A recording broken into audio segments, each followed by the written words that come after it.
The following is a presentation of the Match Talk Podcast Network. It's time for Inside Virginia Tech Wrestling.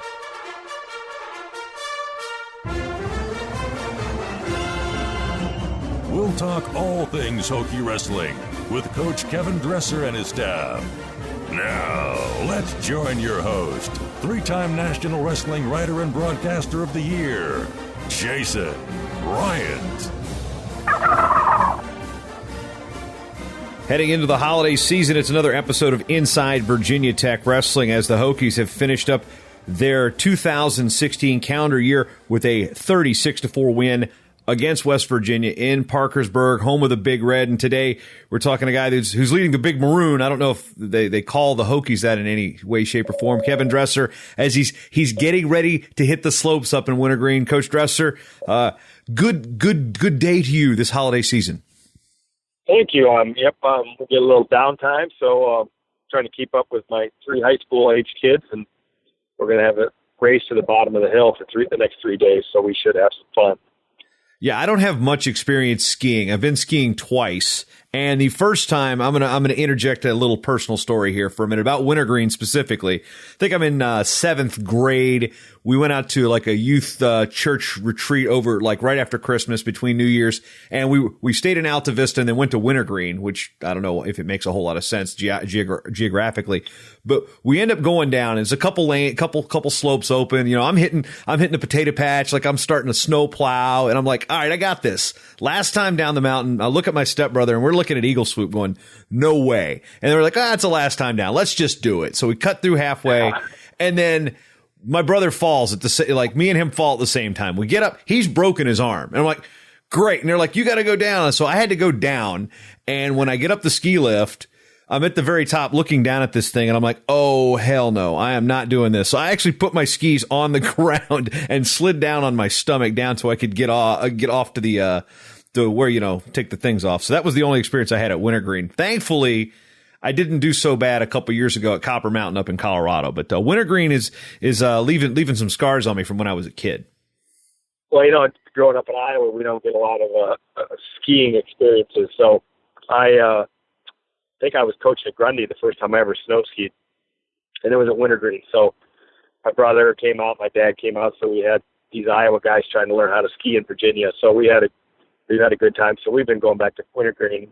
It's about 2.5 hours from where I live, so it's a nice, easy drive, and they got some nice trails. But I do remember the first time I looked down Eagle Swoop, I was like, wow, I don't know if I'm ready for this, but my kids are ready for it. I'll tell you that they can go, and I'll take it on. That's my favorite run there, though, Eagle Swoop. Yeah, I mean, the only thing that goes through my mind when I think of skiing is lines from the movie Better Off Dead. Be like, dude, I tried to ski the K-12, or he's skiing on one ski. And, of course, $2. Those of you who are fans of bad 80s movies with John Cusack know exactly what I'm talking about. You a fan of the bad 80s movie, Coach? I've never seen that one. Nope. I think I was always in a sauna or something back then. I don't know. Yeah, I know Gable's he's a fan of some of these old quirky movies. He doesn't really admit it much, but he has at times, like the time he admitted to my wife at the Greco-Roman Hall of Champions a couple weeks ago that he knew that Ryan Lochte was still on Dancing with the Stars. So that kind of blew my mind a little bit. But moving away from he slowed down a little bit. He slowed down. I like that. Moving away from pop culture and skiing, and again, maybe I'll have to get out to the flatlands here in Minnesota. I think if you go near Apple Valley High School, there's actually a slope off the side of the highway, believe it or not, here in Minnesota. But the Hokies heading into Parkersburg, kind of a half home, half away meet, going into West Virginia, the home gym of 197-pounder Jared Haught. And let's just talk about the performance, 36-4, 9 out of 10. The one match you lost was a reserve, and Brennan Ryan stepping in there at 141. First of all, before we go individually, general takeaways from the performance as you head into this break until we wrestle Princeton and North Carolina. Early season stuff is kind of still how I categorize West Virginia. So just, especially coming off of exams. Of course, they came off exams too. So it wasn't a traditional training period for us really since we've been back from Vegas. We got back to Vegas. We gave them a couple days off, and then we started exams. So we really shifted gears to kind of more of individual workouts. We had very few team practices or coordinated team practices. And so we had some injuries too, obviously. Solomon Shisco, came off a concussion, and if you know anything about concussions anymore, you sometimes need to act to Congress to get back cleared to work out. And when they shut you down for concussion, they shut you down for everything. I mean, you can't even sweat. You can't raise your heart rate, anything. So I know some people were concerned about his performance, but in Solomon's defense, he had about 2 or 3 workouts over 2 weeks that he was able to do. The good news is the concussion's fine, but he just wasn't able to train much. So we were kind of thinking maybe we shouldn't have put him out there. But anyway, he had a pretty good competitor from West Virginia and figured out a way to win. It was obvious if you watched the match, he didn't feel good. So that kind of defined our training period. Of course, Sal Mastriani tweaked his knee that everybody saw in Vegas. And he's not ready to go, but should be, if everything progresses like it appears to, he'll be ready to go after the first of the year. Dennis Gustafson could have went, but we didn't send him just to be smart and safe. And obviously we knew that West Virginia was a little bit down or a little bit, and they'd redshirted some guys and stuff like that, so we didn't feel like we needed him. So that was part of our strategy for holding Dennis out. I guess those are the gleaming questions that I'm getting right now. So, but overall it was a good. Some of the guys, we just pretty much told them before the match that, we're expecting you to separate yourself here. We're expecting bonus points.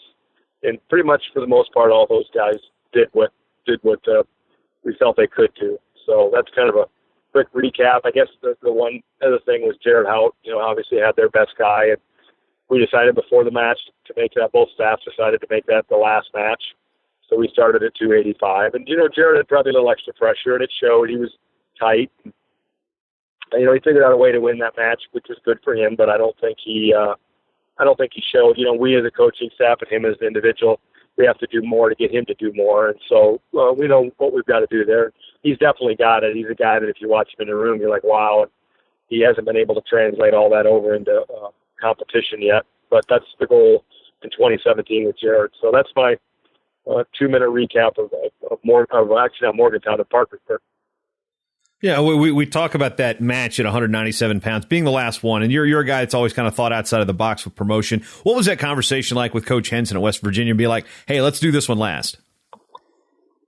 Well, I think ironically enough, it wasn't with Coach Henson because he was recruiting, and he landed. He literally showed up 30 minutes before this. So I think Coach Henson missed weigh-ins, but he made the dual meet. So it was a conversation with the assistant coaches at West Virginia.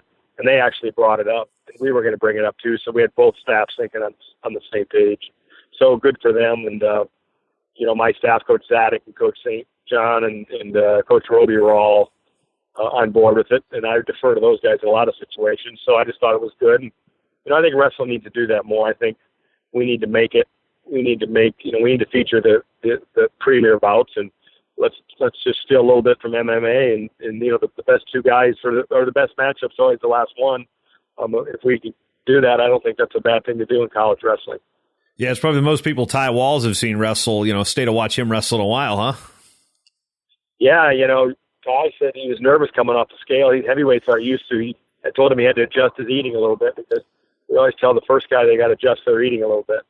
So I think Ty said he's going to eat an hour before weigh-ins. That's how he adjusted.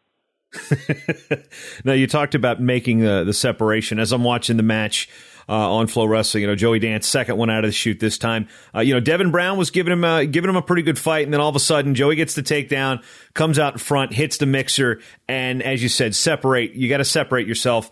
And do you think that maybe if he doesn't hit that mixer, and if he doesn't go through that, maybe the Brown kid thinks like, okay, I can hang with this guy, maybe a false sense of confidence, and Joey just said, no, none of that. Well, that's what Joey's got to do, is he's got to figure out ways to separate himself. So we actually worked on that a little bit this week with him. We think he's got some holds that he could throw out there, and so it's time to open it up a little bit.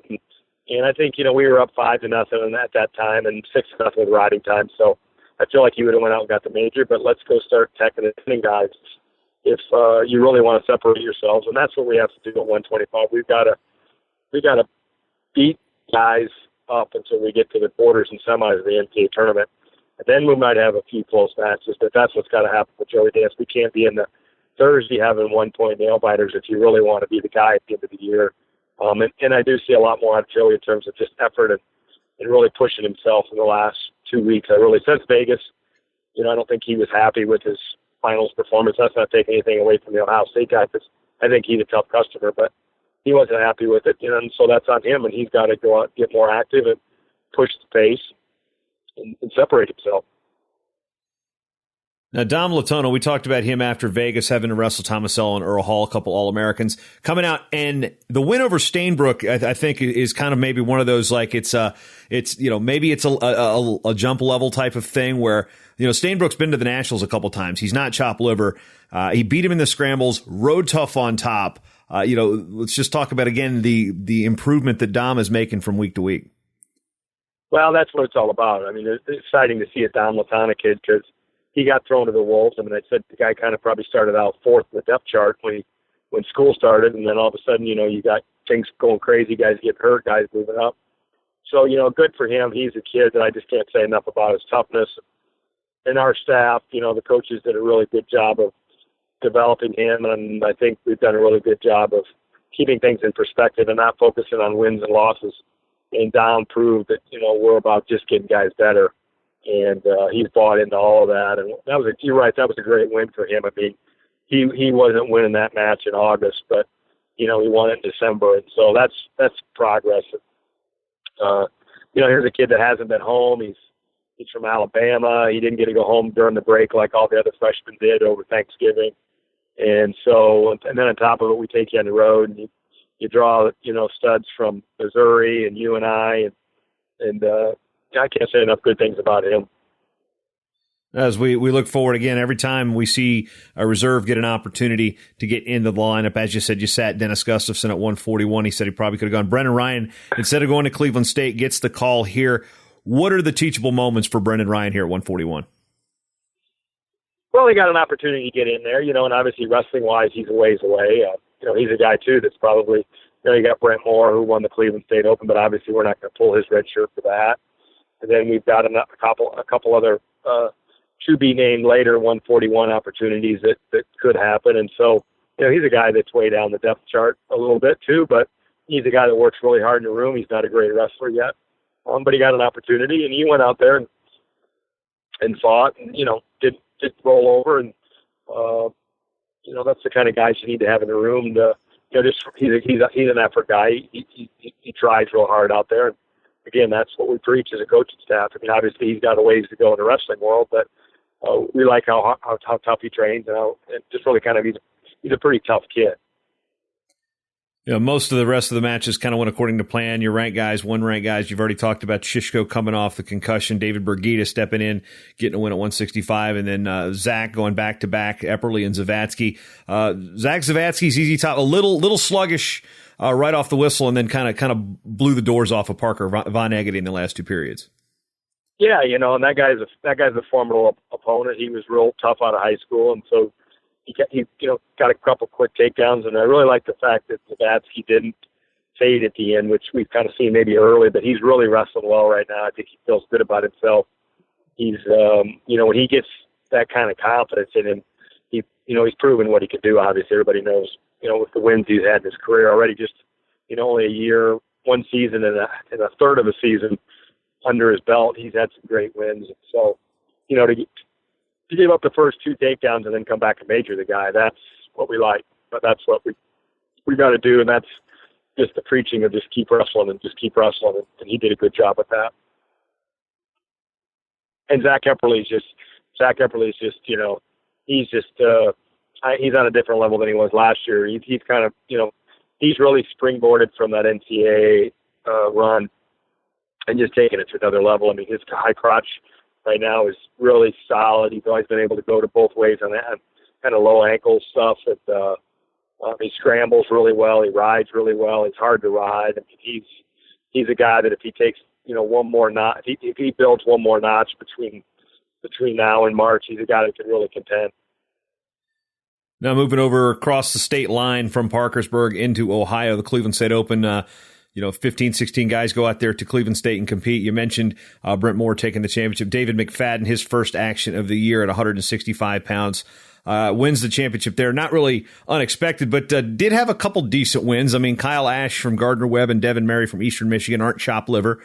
So, it wasn't exactly just blowing through an undermanned field. I mean, he did get a few looks of guys that have Division I experience. And, overall thoughts on how the red shirts and underclassmen did at Cleveland State based on the reports you got. Obviously, Brent Moore and David McFadden had good weekends, right? Good days. I think David McFadden looked great. We've just seen a different kid for the last 3 or 4 weeks, and I think the coaching staff did a really good job of putting him under the gun because I think he got a little complacent in his rehab and coming back, and I think he had a come to Jesus meeting with St. John one day when they worked out, and I saw a different guy for the last. I saw the same guy that was competing for the NCAA tournament the last 3 or 4 weeks, but. The thing is, if you watch McFadden get ready for competition when he's dialed in the last 3 weeks, then even watching him warm up, watching him get ready for each match at Cleveland State, I was there. Derek and I went to Cleveland State all day too, and so I could just tell that he was dialed in. And you're right, he wrestled a bunch of Division I starters, and so it was a good day for him. Brent Moore competes really well.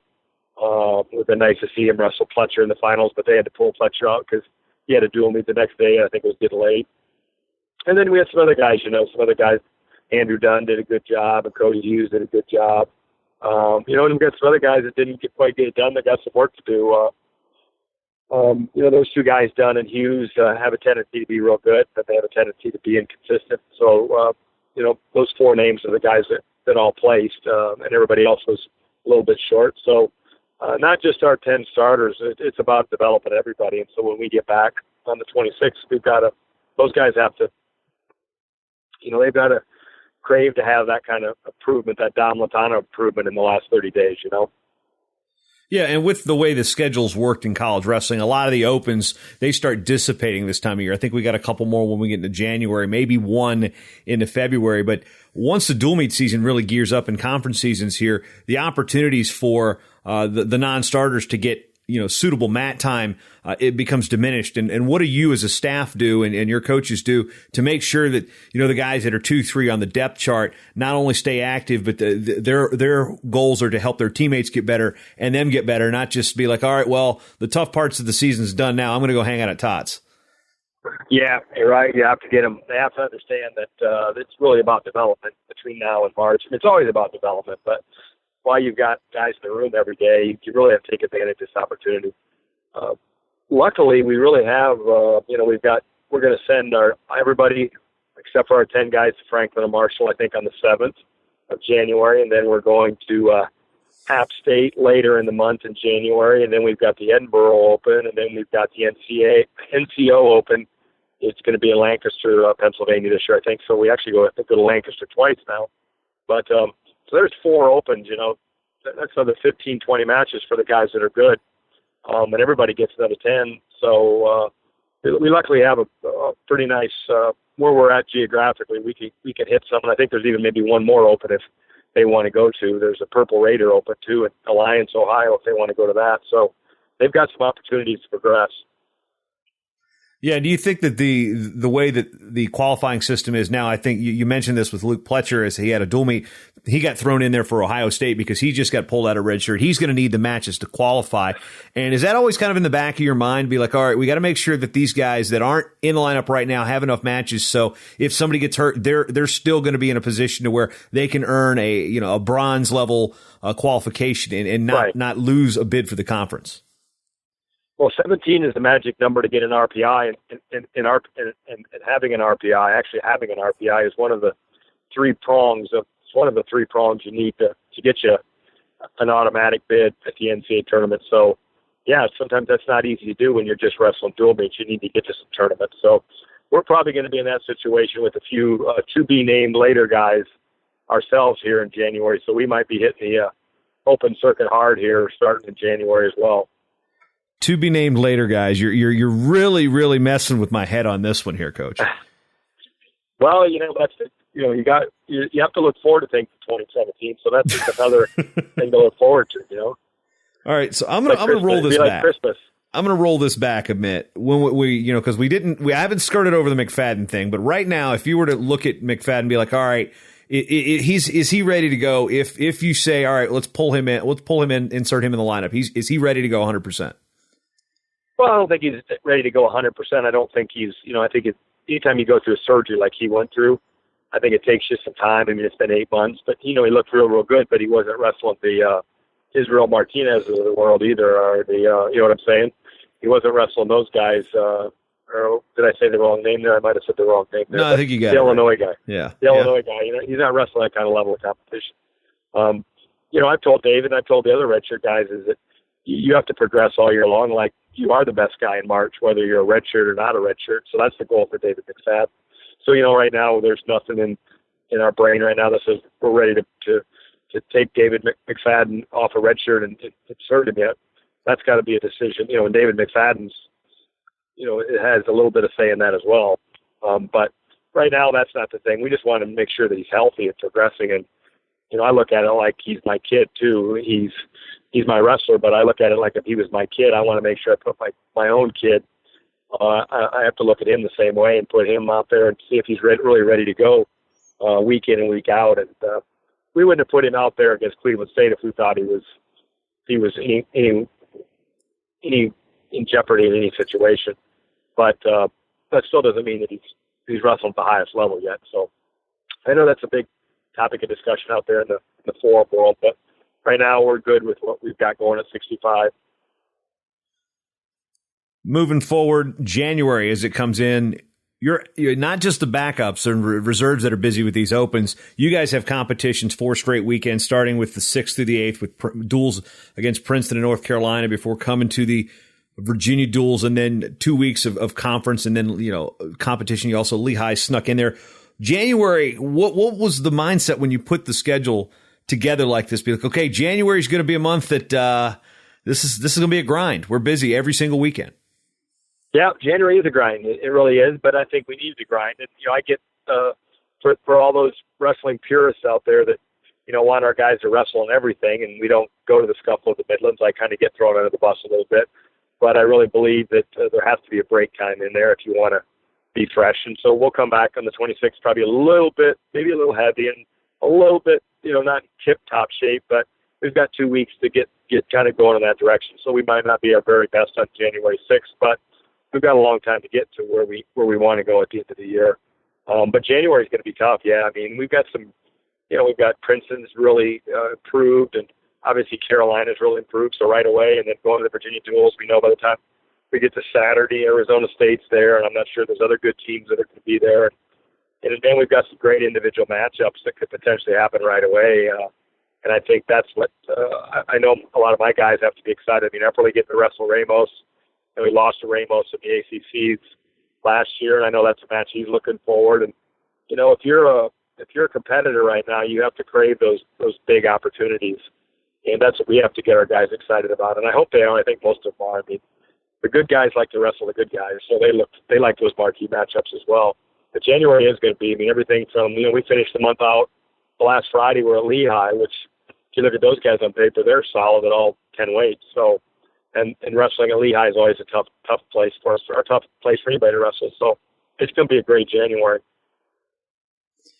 What are some of the things when you put a schedule together like this and you realize you touched on not going the Midlands of the scuffle, but finding the right balance? I mean, we saw 2 years ago, a lot of the guys wilted at the ACC championships, and you ultimately, that may have been a product of overtraining. Last year, you did something a little different. Now this year, something different again. It's not like you're missing flights to Reno by any means, like Penn State had to deal with. But when you sit down as a staff, is it based on the individuals that you have that determine how you schedule, or is it just something that's more of a philosophy?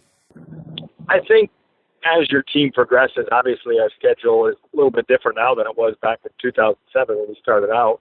I think that, I think there has to be some type of kind of rest. I think it's nice to get a break sometime in there during the season and not just go every week or every 10 days. That's just my personal opinion. Some schools start out really easy and then work their way into it. We kind of we've always started out, fairly tough. We wrestle at Edinburgh or Iowa State or somebody that's pretty good right away the very first weekend. And the ACC's gotten tougher. So it's not like, 8-9 years ago when we weren't very good, the ACC wasn't very good. So it's a little bit of a different dynamic. But that's probably one of the hardest things to do is schedule. It's not like football where they just throw you a schedule and you just have to train around it. We have to kind of come up with our schedule. So it's nice to have that flexibility, but it's also a pain in the butt to do it. We almost had, I know I was on the phone with probably a dozen times with Eric Guerrero, and we really tried to make an Oklahoma State, Virginia Tech dual meet happen. And at our place this year, and then we were going to go back out there the next year, and we just couldn't make it happen. We really tried to get it to happen. And there just wasn't a time that worked for them, and it wasn't a time to work for us. I'm sure they were being a little cautious as to picking a good date for their mentality, what they wanted to achieve. And same thing with us. We weren't going to go wrestle them, day after we wrestle Lehigh or anything like that as well, So as we head into January, what's the one thing Hokie Nation can look forward to for, this second semester? You said you're alluding to some player to be named later here, but I don't know, any knowledge nuggets that you can drop out there to kind of satiate their thirst, because Tech Sideline's going to explode after this. Well, and I went on record and said it. The first part of the year is an evaluation year. Okay, let's look at guys and see how they progress at weights, see how they progress just overall, even if they weren't in a situation where they were going to maybe change a weight, and then put together the best, take a break, come back, and we're going to turn up the training. Our guys know we're going to turn up the training. We didn't really, to be quite honest, train like crazy hard in November and in December. Not that we took it easy, but we didn't, we really didn't put the hammer down. It was a lot of learning, a lot of evaluating. So now we're going to turn it up. And so, ultimately we want to try to put the best product on the mat we can and still, make sure we're healthy on the time we get to March. I can tell you this. I know one thing I'll just tell you that everybody's obviously is questioning, Solomon Chisco and what he's going to do. But we're comfortable. We've seen enough solid results with Solomon to know that we like him at 49. He feels better at 49. Sure, if he, maybe if he was a little bit smaller, 41 would be the right weight. But we have to look out for the kid. Solomon's got to feel good, and he's a big kid even at 49. But some people might not think that. But let's face it, he went out and wrestled the Missouri guy at one point, and not many guys do that. So he's in the mix. Unfortunately, he didn't have a great Vegas. And that's on Solomon. He's got it, but then he got a concussion and wasn't able to train. And so that's the one guy that I get the most questions about if he's moving or not moving. So I'll show my cards enough to say that right now there's nothing in our plans to move Solomon Chisco from 149. He's solid there, and we feel like he's one of the best guys in the nation there. And do we have to turn it up and get more out of Solomon? Yeah, but if anybody's ever seen Solomon Chisco wrestle, they know that guy's got something in there. We just have to get, just like we did last year, second semester. I think everybody saw, he got pinned at Vegas. I don't even know if he placed at Vegas last year. He did. He placed real low, and turned out to get sixth in the nation. So I expect wrestling's important to Solomon. I think he'll turn it up, and so that's my one area that I'll show my cards on. After that, we have some changes to possibly make. But we'll see how guys come back, how healthy they are, what kind of shape they're in, and we'll make that call. And once again, Hokie Nation, the Hokies at Princeton January 6th, at North Carolina on January 8th. The Carolina bout will be streamed at ACC Select. If you've got the Watch ESPN 3 app, you can probably pick it up there. I noticed that a lot of the ACC Select wrestling duels have been on the Watch ESPN app. As a cord cutter like myself, the Virginia duels will be streamed live on TrackWrestling.com.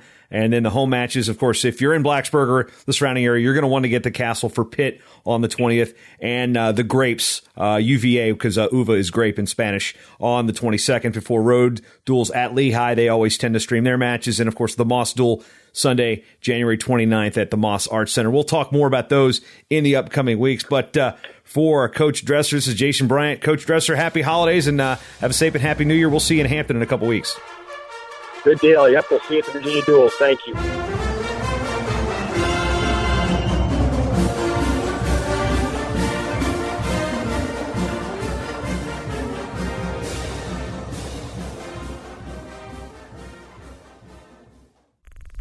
This show is part of the Matt Talk Podcast Network. For more wrestling podcasts, head over to MattTalkOnline.com.